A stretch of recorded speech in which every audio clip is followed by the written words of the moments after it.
you glorious gamers out there. Welcome to the PlayersToo Podcast, the video game podcast for gamers like you, by gamers like you. You can find PlayersToo on all the social media, that's Twitter, Facebook, YouTube, Instagram, the lot. You can also find our written content over at PlayersToo.com, that's PLAYERSTOO.com. And if you could take 5 seconds to give us 5 stars on Apple iTunes, that would be really, really appreciated. It gives us so much more exposure. Hashtag 5 seconds, 5 stars. Lewis Camler, we're going to make it a thing. I'm determined to make it a thing. You seem so. It's definitely going to happen. And again, I'd just like to extend massive thanks to anyone who has listened to the podcast, followed us on social media, given us 5 stars especially. It's just been fantastic. I think that the launch particularly went much better than I ever thought that it was going to go, and we're still a new noteworthy on Apple iTunes. The dream lives. It is quite crazy, but yeah, that's all because of you guys listening right now, so that really genuinely thank you so much. Alright, let's get this show on the road. With me as always, Mr. Lewis Camley. How's it going, Lewis? It's going not too bad, Mark. It's a miserable day here in Scotland and a perfect day for some video game chat and some video game playing, hopefully. Yeah, that would be nice, wouldn't it? It's funny, when you start a podcast about video games, you realise that your ability and time to play video games goes down very drastically. We shouldn't talk about that. No. Alright, well, this is going to be a bit of a different episode. We, for various reasons, couldn't record what is to us next week, but is to you this week. And we are actually recording this at the same time as recording the previous podcast that you would have just listened to. Because it's a bit out of time and a bit out of sync, we can't really make it topical, because it's not. So we decided to take this opportunity to talk a wee bit about the podcast, how it's going to look going forward, maybe kind of different segments that we're going to try out on the podcast. And yeah, just and kind of more about us and why we started a podcast and why we think you should listen to us. And also a little bit about what kind of games we are interested in and the sort of stuff that we like playing and that, so you can have a bit more of a sense of who we are as your hosts on PlayersToo. So, last week's podcast, you might have noticed, was a slightly different format to the podcast previously. That was because previously it was very, very E3 focused, and we decided to launch this podcast around about E3 intentionally because all eyes were on video games, and it was obviously one of the biggest dates in the video game calendar across the world. So it was just quite a good time to launch, but it did mean that it was incredibly busy because there was so much news that came out, and as a result, all our podcasts have been very, very E3 focused so far, or the first 3 have been anyway. The first 2 recapping the show, and then the third one basically covering any other gameplay or any other news that came out of the show. So that wouldn't be a typical podcast, I wouldn't say. What would have been a more typical podcast will be the podcast that you heard last week. Initially, we would maybe talk about, I don't know, just general goings on, what we've been playing recently, things like that. And then we move on to the more topical things, the more news that's been happening in the industry. Me and Lewis both follow the industry very, very closely. So we generally pick up on most things and can kind of filter out what is actually worth talking about and what is just nonsense. Because there is a lot of nonsense out there. Then after that, we would go for a bit of a break or whatever. And then we would go into like a topic of the week, and again we would try and keep the topic topical and try and kind of tie it into the news, try and make it interesting, and relatable in that moment, but also like maybe something that you could potentially go back and listen to as a segment in itself. So one of the things that we're really keen on doing is making sure that you as fellow players can kind of come along on the journey with us and get involved in the things that we are talking about. And that's not always the easiest with the really topical things, so we're looking at some segments that would allow us to kind of delve into some other games, some classic games and some indie games that we think that you should play or that we are really keen to play, and we think that will allow you to kind of jump on board and follow along with us. So we'll probably do that in a roughly a monthly schedule, but we'll announce the games well in advance. There'll always be things that are kind of affordable and easy enough to access, nothing too out there, so you can play along with us, give us your feedback, tell us your thoughts on the games, but it really allows us to kind of set up a topic well in advance and get both ourselves playing it, you guys playing it, and then all of us coming together to talk about it on the podcast.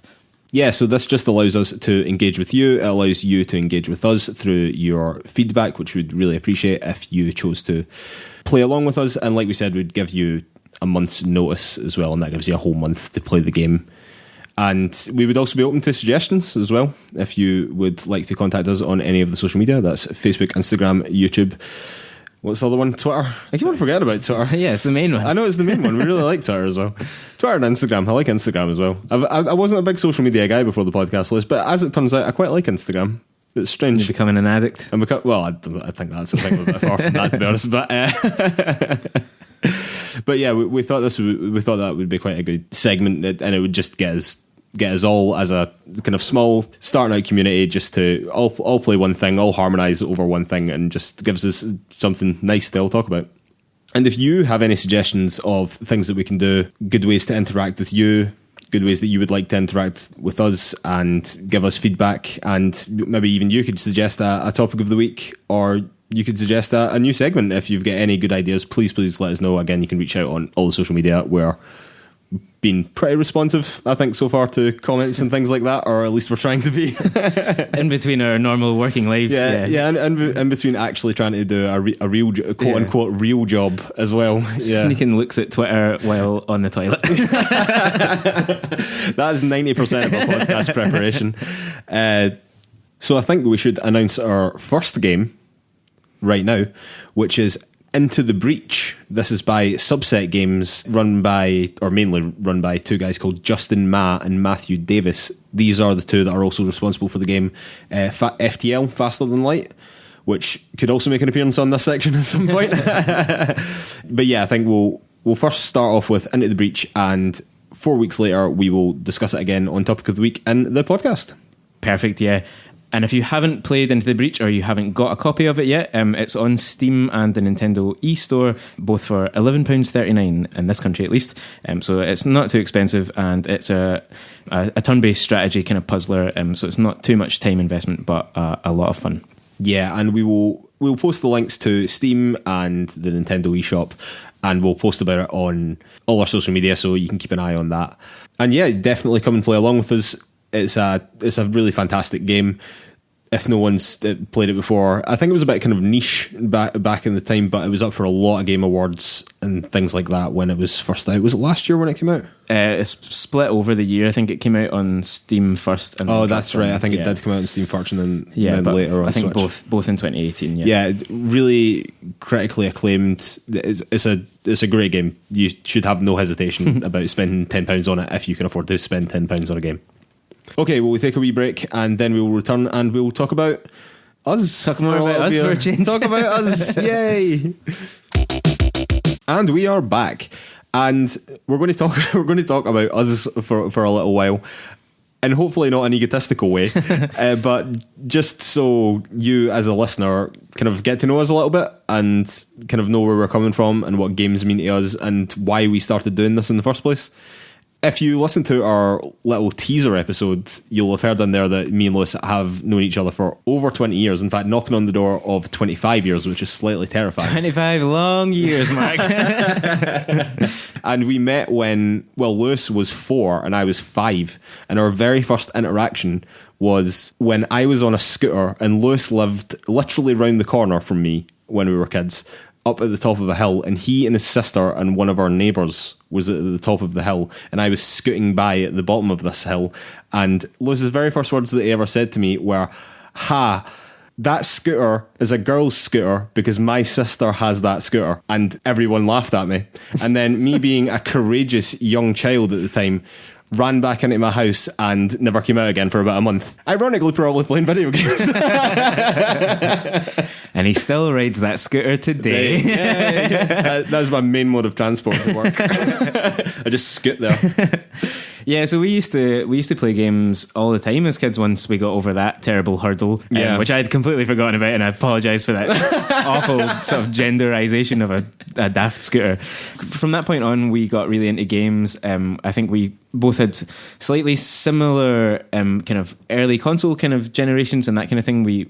Certainly my first console. Well, we basically both had cousins that were very into games and both had Sega Mega Drives. Yeah, we had hand-me-downs big time. And, yeah, absolutely. And that allowed us to kind of play different things, but we were kind of playing at the same time. And it's, as Mark said, we grew up and we spent our whole lives until I moved away for university, certainly living round the corner from one another, literally about 4 doors apart, and so we've just been playing games together. And our parents still live there. Our parents still live 4 doors apart. And you've got to remember, if you're not fellow Glaswegians like us, it rains here all the time, and so there's not a great deal for young guys to do, young girls too, I suppose, except play video games when you're a kid in Scotland, because you can't go outside very often. Have a great esports team or something, wouldn't you? But we're garbage. But we balk at the idea of sports as well. So. Well, that's it. It was either kick a ball around down the pitch or be inside doing something interesting. And quite often those interesting things were play video games and kick a virtual ball around the pitch. Kick a virtual ball around the pitch. Yeah, a lot of FIFA back then, wasn't it? Yeah.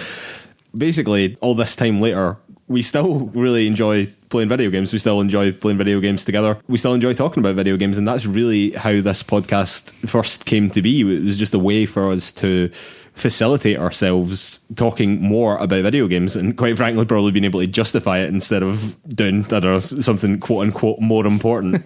Nothing's more important though. Nothing's more important.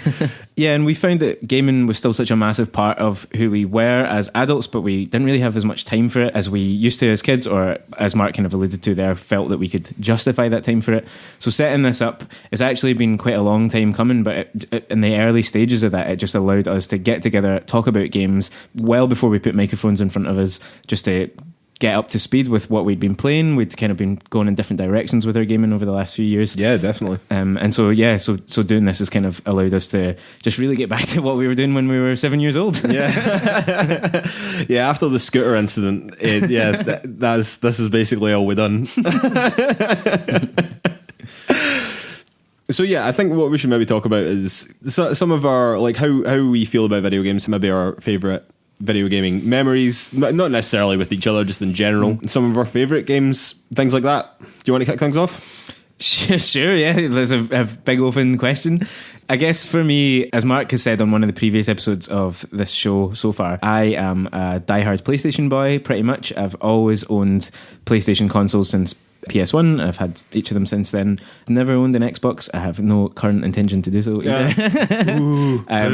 But says a very small section who doesn't own a PlayStation. But did last year, for the first time, basically since the Game Boy Color, pick up the Nintendo Switch, picked up a Nintendo console, and have completely fallen in love with that little machine. It has been pretty life-changing, hasn't it? It's been incredible. If you've not got a Switch and you're listening out there, I think that's probably our biggest recommendation to date in terms of what you should do as a gamer, because it's just, well, certainly from me, like, it is just the dream box. It has allowed me access to so many games that were coming out on PC over the years that my laptop just wasn't good enough to play, or whatever else. So that's kind of where I'm sitting just now, is really exploring a lot of things that I've missed because I can do that on the Switch, and just, enjoying more and more PlayStation games as usual. All those big first parties, right? All those big first parties. Yeah. Death Stranding, woo! No, well, I actually have a. Although you are definitely the PlayStation diehard of the two of us, I owned an Xbox 360. I did give quite serious consideration to getting a Xbox One as well at a certain point as well. But I have also basically had, since my Sega Mega Drive hand down from my cousins, I've had a PlayStation 1, 2, 3, and now 4. But I never really had a lot of exposure to Nintendo consoles apart from the Game Boy as well, like yourself. And then I bought a DS to play Fire Emblem, which was awesome, and I'm very excited about the new one. Then again, Nintendo Switch was basically my first Nintendo home console, which now, considering how much I absolutely adore that console, it seems ridiculous to me. I'm just being like, what have you been doing your whole life? Why is Mario a new experience for you, you moron? And that's probably something to do with just the popularity of Nintendo in this country wasn't quite as high as, certainly, as the PlayStation. No, not as high as it was, particularly in Japan, obviously it's enormous, but in America, the Nintendo was significantly more popular than it was in Europe. In general, and here, by and large, it was, well, early days when we were growing up, I mean, PlayStation was dominant. Then 360 came along and shook them a little bit, and then again, it was just the PS4 has been totally dominant this generation again, and that's just where we followed. So what about games, specific games then? Specific games. Well, there's a few games that will come up again and again the more you listen to this show as we go forward. The Metal Gear franchise for both of us. Oh, Daddy. Is absolutely up there. Big Daddy Snake. Careful. Daddy. So God, that sounded awful. He's always singing that. Yeah, we are both enormous fans of the Metal Gear Solid franchise. I would put a few of those games on my all-time favourite games list, and I'm sure we'll cover that at some point in more depth. In terms of maybe other kind of genres in games, I've always been... Well, we're both really big fighting game fans, but particularly tied to certain series. So we both play a lot of Tekken and Mortal Kombat. That was really my first kind of PlayStation experience, was the original Tekken game. And it's one of the first things that we ever played together. Yeah, it was. It probably was, because when we got Sega Mega Drives, I only had one controller for that. I remember that distinctively. And I think you did as well. Yeah. You only had one controller. And then it was only when we first got PlayStations that we had decided, oh wait, we can take these round to someone else's house and play. Like you said, Tekken was one of the earliest things that we ever played, and you had the first Tekken, I had the second Tekken, then I think we've both had every single Tekken all the way through to 6, and then I never bought 7, but you had 7. Yeah. So yeah, that and Mortal Kombat, yeah. The big stalwarts for us. And some other games, latterly my gaming taste, so well, as we said, we used to play a lot of FIFA and Pro Ev, things like that, when we were younger. I suppose in latter years, in the PS3 sort of era, that was my sort of longest time away from gaming, probably. Yeah, mine too, definitely. Coincided with kind of being at university and just having other things going on. Exactly. But around that time I got really interested in the kind of boom in open world games, so I really loved some of the earlier Assassin's Creed games, then really went off them hard, as I'm sure will become pretty apparent at various points. Yeah, you got open world fatigue, and it's still going on. Yeah, it's, basically it's still going on. It started with Assassin's Creed 2 and it's still happening. I still get excited about what open world games can do if done well, and that probably leads me on to what I think right now I would call my favourite video game ever, which, right as I say at this moment, and might change the very next second, is probably The Legend of Zelda Breath of the Wild. Really? So we're calling that your favourite game ever? I think I am calling it that, if only because there's certain other games that I would put really high on that list, and it's hard to distinguish between them, but Breath of the Wild just felt like something completely different and new and fresh. It was quite a special game, and it really was. I mean, is it my favourite game ever? No. Is it in my top 5? Without a shadow of a doubt. Absolutely. And I think it gave me something back from that open exploration kind of video game that I had been looking for quite a long time, since first. Do you know what it was? It was just so stripped back compared to like all that Assassin's Creed stuff, and all this just junk on the map and just 3,000 things to do. There was none of that in Zelda. It was just go, be free, have an adventure. It was so lean, it was just so nice, and the fact that you could just climb everything, and you were the sense of openness and the sense of freedom was like something I'd never experienced in any video game, and it really was quite special, to be honest. Definitely. What about yourself? What would you put up there as some of your kind of favourite games, maybe over the years as well as right now? Well, the original Metal Gear Solid is probably still king for me, to be honest. It really was. Well, I mean, talking about special experiences, that was unbelievable. And actually, that was a game that I first ever played at yours. I have still never owned that game, which is kind of mad. It's probably my favourite game ever, and I've never actually owned it. I used to play it at yours quite a lot. I had a borrow of it for someone for like ages, for like years, and then I've lost that somehow. Wow. And then but I've never actually bought that game myself, which is quite mad. As we mentioned on the E3 recaps and me just gushing about Final Fantasy VII, that is also very, very, very high on the list for me. That kind of got me into JRPGs. It was actually interesting because I'm actually quite a big Pokemon fan as well. I never really realised the connection that I had with Pokemon as a kid and why I liked it. And then suddenly it rolled back around, all this menu-driven combat and all these different systems and magic that you could use. And it was like the grown-up version of Pokemon. It still had like random battles, although you weren't trying to capture things, obviously. They were quite different games in that sense. But it had a story, it had an interesting story, and it was like a Pokemon game with it was something that had the similar mechanics to a Pokemon game. I'm sure those Final Fantasy fans are tearing their hair out right now. But to me, that was that connection that I made it. And I mean, you need to remember, this is when I was about, I don't know, like 12, Yeah. maybe something like that. I was kind of making these connections back to Pokemon, and that's really what got me into JRPGs. And I absolutely love JRPGs now. I still love those battle systems as well, like playing Octopath Traveler not that long ago as well. I love all that stuff. And I know a lot of gaming, like, I understand why the Final Fantasy VII Remake doesn't want to make a game like that anymore, because it's quite archaic now, I suppose, isn't it? It's very old hat, but I still love it. Like, I still love that, and particularly in Octopath Traveler, where they just done like something quite interesting with it as well, and how you were to schedule your moves and versus your enemies. It was just all very interesting, and I love that. And it's like, even like Into the Breach, like how that all works, and the systems and the intricacies of how all the systems play together. Like I quite like games like that, but also absolutely love me an FPS. Yeah, so again, one of the games that I probably have, or the game that I've probably played most of in my life, is Call of Duty Modern Warfare 2. Almost without a doubt, it was hundreds of hours, like genuinely hundreds of hours I spent in that game. Sadly, I've fallen away from the Call of Duty franchise, or maybe the Call of Duty franchise has just fallen away. Well, it's a good slam. It's a topic of the week in future. Yeah, Call of Duty slam there. Yeah, well, yeah. But again, I got back into Apex and things like that, which was an interesting thing, because the guys who were at Infinity Ward at the time where Modern Warfare 2 was made were then, I don't know if they were kicked out or they were left, but there was some sort of weird thing with Activision, and then they left, and then they started up their own studio, and then that studio was bought by EA, and then that studio was Respawn, who made Titanfall and who made Apex Legends, which I also really like. So you just like Infinity Ward games, basically, is what you're saying? I like, no, not anymore. I like those two guys, whose names I can't remember. That's really terrible.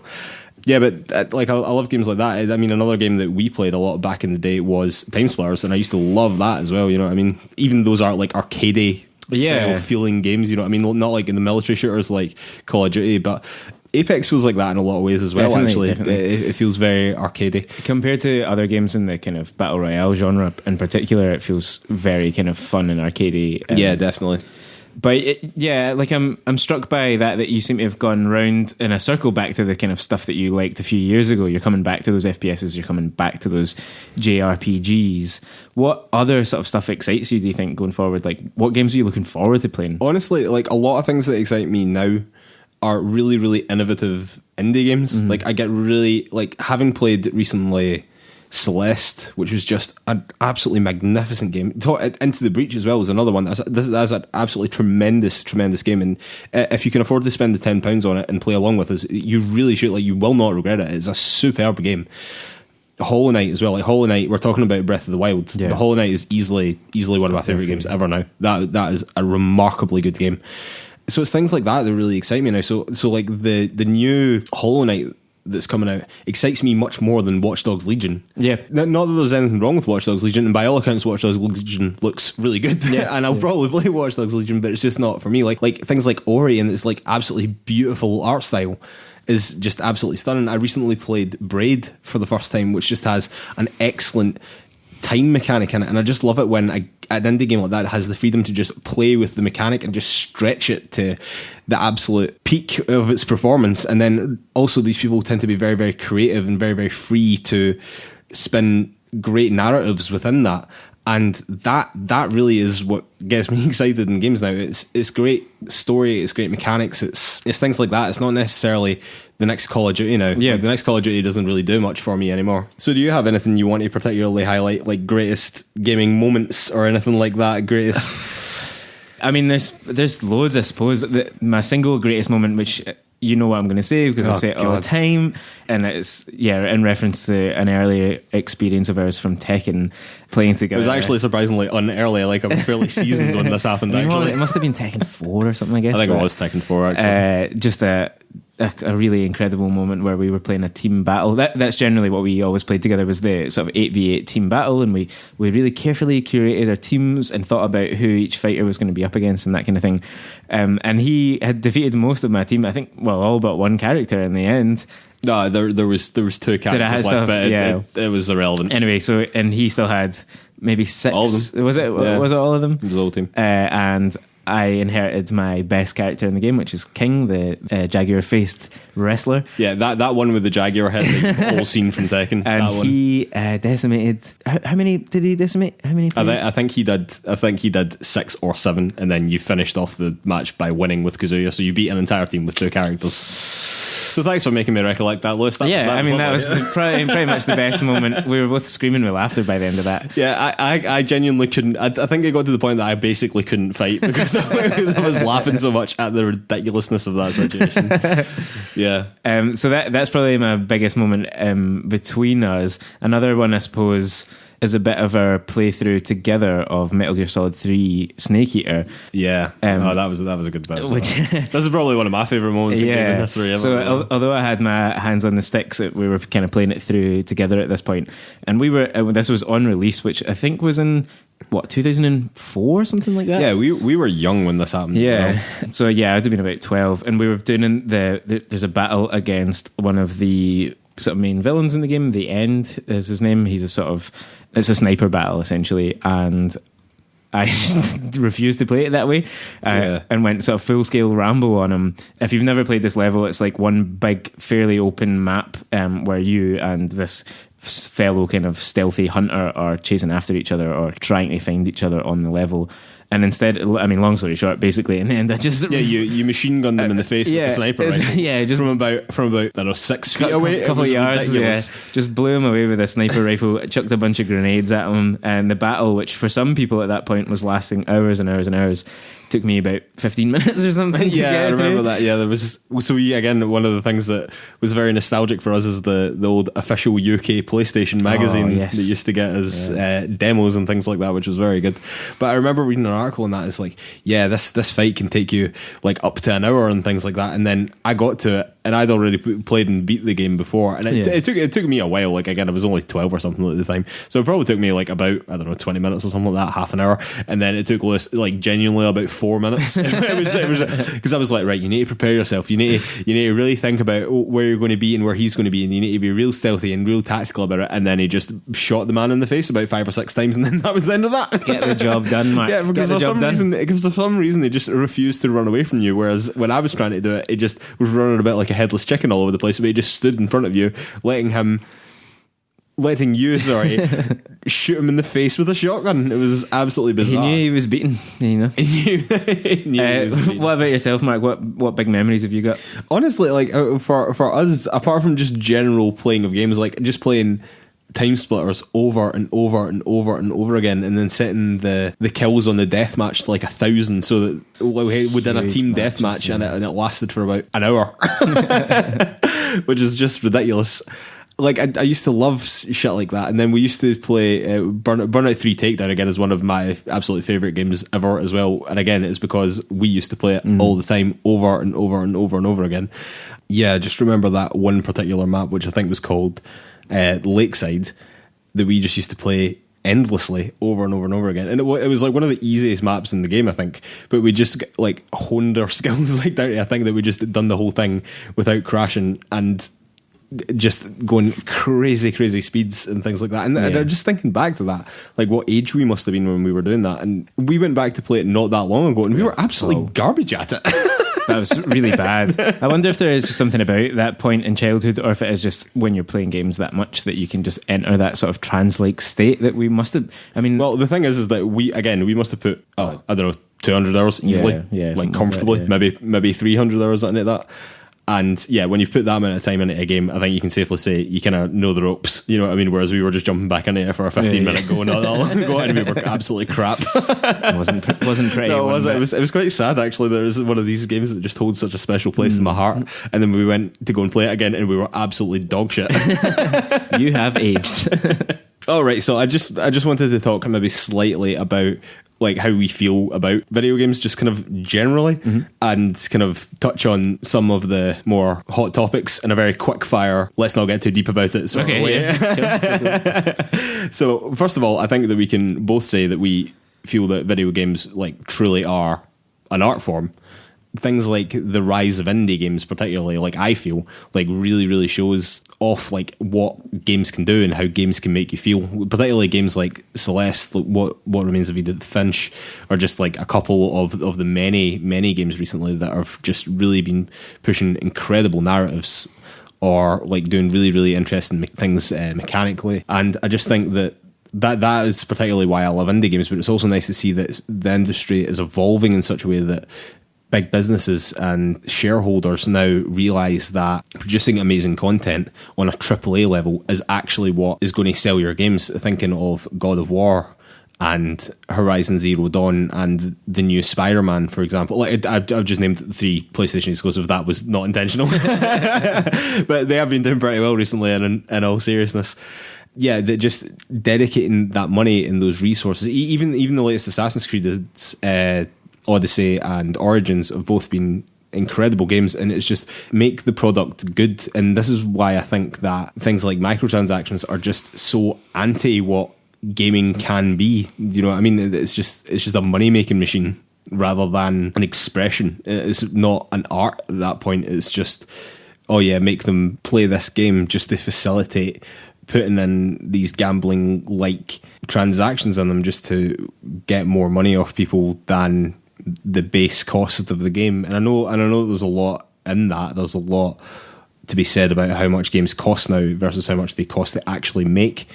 And there's a whole other side of that then means that people have to crunch even harder when they don't have the budgets to stretch the game out even further. And there's 2 sides to this coin as well. But ultimately, I just think that, and I think that we both believe that video games are such an incredibly strong art form that you interact with and that you have such a personal experience with that is just so different to anything else. Yeah, it's an art form in which it's not just your interpretation, it's also your interaction, and that's really important to what happens. You can kind of build your own stories in so many games these days, so you don't necessarily even have to follow just what the developers want you to do. You can kind of just make your own life within these worlds, and that's not something that I've done, but the really interesting like stories of people essentially turning Grand Theft Auto 5 online into an RPG by just kind of inhabiting a life. That is allowing people to kind of treat games in a really particular and really interesting way that takes it away from just the pure money aspect of it, which is obviously in gaming. Gaming has this collision essentially between what is art and what is commerce in a way that most other art forms, to me, it seems like don't really have in quite the same way. And so that's an interesting line that I think we'll end up talking about quite a lot on this show. But generally speaking, I think, as you say, we both fall on the side of games can be challenging, they can be life-changing, they can be inspiring, they can make you think about things, they can teach you things, and also they can just be totally fun, and that's also fine. Absolutely. You know? And yeah, very few things have range like video games. You know, can a video game just be fun? Yeah, absolutely, of course it can. But can a video game be trying to tell a really important story? Yeah, also yes. And there's not a lot of other art forms that can do that. Okay, are you ready for quick fire hot topics? Go for it. Okay. Are loot boxes gambling? Yes. Agreed. Are microtransactions inherently bad? Bit more difficult that one, isn't it? Sort of. I mean, I think the answer to that is we wish we could be without them, but if people want to use them, then okay. Cosmetically, they're not a problem. If it's pay to win, they are a problem. Do you think delaying the release of a game to avoid crunch and improve the general well-being of the devs is a good thing? Completely. Yes, absolutely. All games should be delayed until they can be made in a reasonable manner. Yeah. Does violence in video games in any way make a person violent in real life? Not by its nature, no. Right. Well, that was a more wishy-washy answer than I was expecting. Because I mean, I couldn't possibly say that every single person isn't affected, but by and large, no, I do not believe that violent video games make a violent person. I think a violent person makes a violent person. Agreed. Are video games addicting? That's another one. I think we probably disagree about this. I think a person can get addicted to video games. I totally agree with that. I don't think most video games are addictive necessarily, but they are addictive in the same sense that anything can be addictive. They are not addictive in the same way that cocaine is addictive. Do you know what I mean? Which a lot of people seem to treat them as if they are. Yeah. And that's not really very fair. It's not. It's like if you if you decided not to go to a party and just sit in with your mate and binge watch Game of Thrones, like no one would really bat an eyelid at it. I mean, it would maybe be a wee bit quote unquote antisocial if you so chose to view it in that way. But if you blew off a party to go and play Minecraft for 8 hours, then suddenly that's a big issue. And I don't really think I think that's kind of bollocks. Yeah, it's definitely a perception thing. But there are at the same time there are definitely people who get too locked into gaming. So there's a balance there, but it's a balance that you would try and maintain in any aspect of your life. Yeah, of course. I mean, sitting on your arse all day and watching movies and TV is equally bad. Probably don't do that. Yeah. Okay, Lewis. And to finish off this, we are going to do a fun little section where we're going to determine whether or not you're a video game addict. Okay. According to the people at gamequitters.com. Okay. Right, so these are a great bunch of people. No, in all seriousness, like I do think that they do help people that do quite genuinely have addiction problems. But nonetheless, I thought this quiz was quite funny. So, first question. Do you spend a lot of time thinking about games even when you're not playing games or planning when you can next play? Yes, I suppose I do, but with the caveat that we are doing a podcast, I suppose. This is also my answer to this question. We have a video games podcast, and therefore I'm continuously thinking about video games. So that'll be a yes for both of us there. Do you feel restless, irritable, moody, angry, anxious, bored, or sad? Yes. Hold on. When you try to cut down or stop gaming, or when you are unable to play? I think not the first half of that, but when I'm not able to play, I get a bit of some of those things, yeah. If I feel like I've not been able to make time for gaming, I get a bit anxious or a bit irritable. But if I'm just not doing it because I'm doing other stuff, less so. But you get to play games so little. The reason for the anxiety is that you're not playing them enough. It's not that you're not like you're not playing them like the baseline amount. Yeah. Whereas you're not like spending 300 hours on something in a week. Exactly. Yeah. Anyway, we'll click yes. Anyway, do you feel the need to play increasing amounts of time, play more exciting games, or use more powerful equipment to get the same experience as you used to get? No, me neither. Like again, that feels like a fucking crack or something. I know, yeah. It's just like you need the bigger and better all the time. No, absolutely. I think I need a double dose now. That's one of the things about us as gamers. I think that that's probably more what we were like as kids. It was always like the next game, the new console, the new thing. Whereas these days, I think actually we're going back quite a lot. We're finding little unusual games. We're finding stuff that's not graphically or technologically particularly impressive, but in terms of gameplay or in terms of narrative or whatever, it's very impressive. It's really exciting. Yeah. Have you felt you should play less but are unable to cut back on the amount of time you spend playing games? I don't think that I fall into that category. No, me neither, because I don't think that I spend enough time playing games to be able to cut back on very much now, to be totally honest with you. I'm desperate to play more games. I'm desperate to play more games. Yeah, definitely, I know there. And have you lost interest or reduced perception in other recreational activities due to gaming?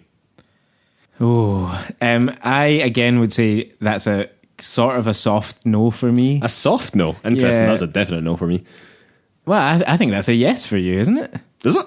Well, you've lost interest or time for other things. You don't watch films or watch TV anymore like you used to. Oh, right. Yeah, I suppose. Yeah. I think you're trying to get yourself off the hook here. Oh, no, I kind of forgot about that. I mean, I see that my time is better spent for not doing that, for not watching reruns of garbage television. Well, you know what I mean? Don't watch reruns. And no, I think that's a really interesting question, that, because in reality, the amount that you play is tied into so many other things, and I still make a lot of time. I have to make a lot of time because of my job to read, and I have to, I still enjoy watching a lot of different shows and a lot of films, but I don't think that necessarily replacing them with gaming is a bad thing necessarily.